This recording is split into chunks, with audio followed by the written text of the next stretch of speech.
Edelweiss and CNBC TV 18 present Change India, what India needs.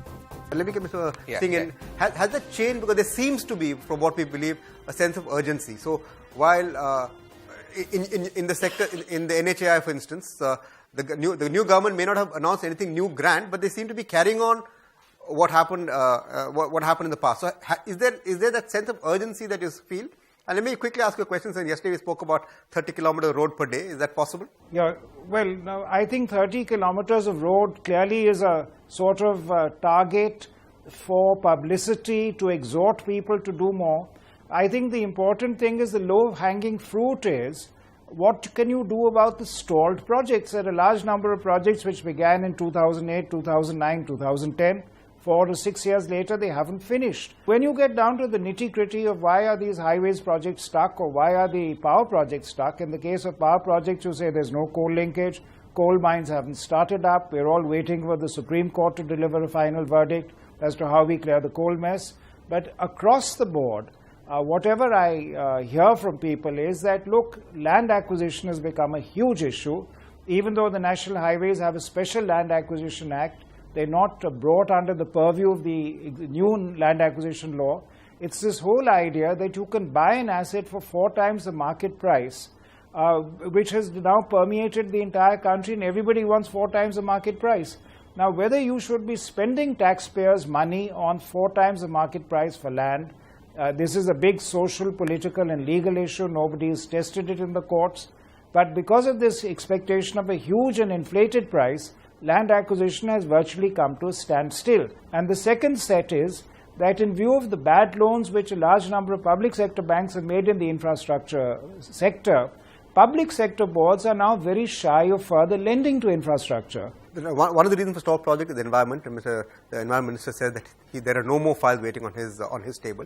So is it funding? What's I think it's just a misunderstanding of how the private sector should participate in infrastructure. There are 3 stakeholders in an infrastructure project. It is the private sector sponsor of an infrastructure project. It's the government machinery, which includes the judiciary and the bureaucracy. And it is the users, ultimately. So you have to balance the interests of the 3 stakeholders. There is a bit of a Robin Hood approach to infrastructure, which is the private sector has all the money, and they have implemented or they have participated in projects, and it is to just create wealth. Now, the private sector's job is to make profit. They are not doing it for charity. So, if that is viewed upon as really depriving the government or the user of infrastructure, of cheap infrastructure facilities, that's a completely misplaced expectation of the private sector. So communication then becomes important. Where are we going wrong in that one? The only way you can have public infrastructure created where land usage is at a higher level is you need to have an SPV created, special purpose vehicle created by the government, initiated by the government. They do all the land acquisition, they do every kind of clearance, environment clearance, everything put together, and the entire SPV is then put into an auction, and the highest of the bidder takes it. Then what is that you're bringing the private sector for? For engineering, he mentioned about, and also construction capability, management capability, and getting a world-class quality of infrastructure created. So the government has got to do their part of the job, that is the public, and the private comes in, and the banker supports when there is a marriage properly done. Thereafterwards, the citizenry who is going to utilize it should recognize the fact that, sorry, I am somebody in the country, right from a mayor to maybe a politician to somebody, and I shall not pay. Sorry, you can't have a holy cows in that one. Okay. So how optimistic are we, Mr. Singh? Because we've laid down the problem, we've laid down the opportunity, we've got quite granular in that. How optimistic are you that this will happen in the next 1.5, 2 years? Well, I would say that we have 2 major problems. We have the banks who are still shy of lending. We have builders who have financial problems. In many of the stalled projects, and particularly the stalled projects I'm seeing which are at the 95%, 99% completion phase, developers are being asked to sign a sort of blank paper or a supplementary agreement of some sort, saying we agree to have no claims for damages, we'll put up with any if there's a change of scope and there's a positive change of scope, we were asked to build something extra. We agree we won't get paid for that.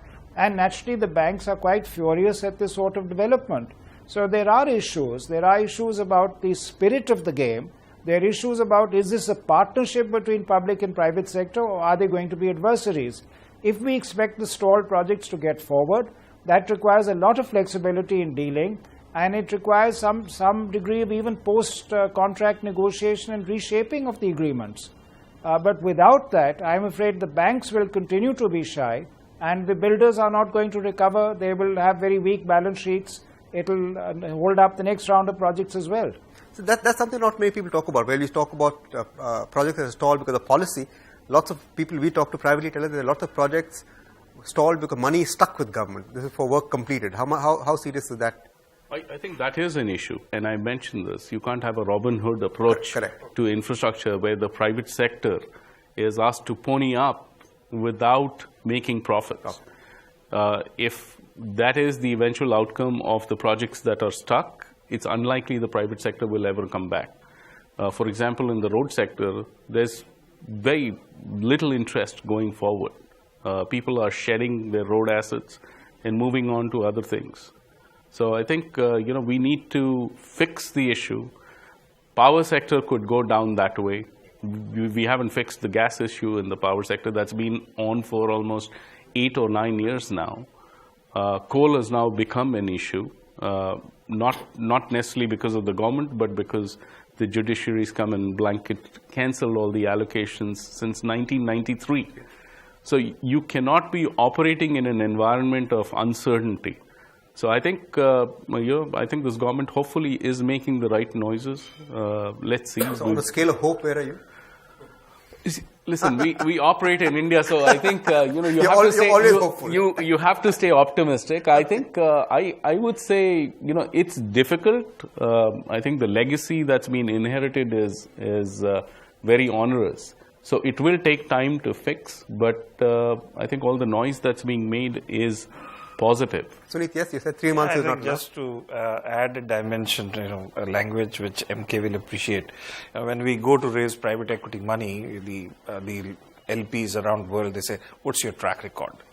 And they look at a 10-year track record. So I think when we look at the 10-year track record of the current leader of the current government, that is Modi, he's delivered in Gujarat. That's item one. So there is a track record. The other issue is that if you see, there is a fair amount of frenetic activity. I mean, he's got the whole system working.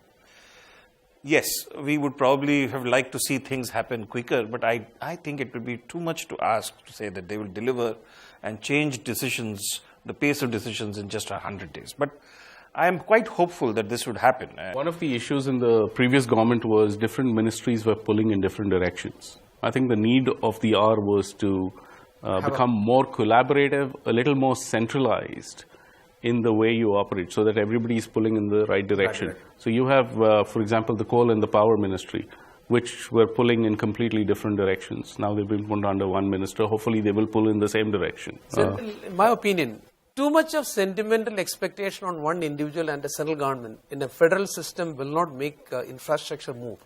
That's not the way it has happened anywhere in a federal government. You need to have the state government, which are the implementers and who are going to reap the benefit out of that, to come forth and join hands with the central government and demand from them rather than segregating from them. Which may, Mr. Singh, again, I'm going to come back to you on a scale of hope. Where do you stand? Well, on a scale of hope, I'd stand at 9 out of 10.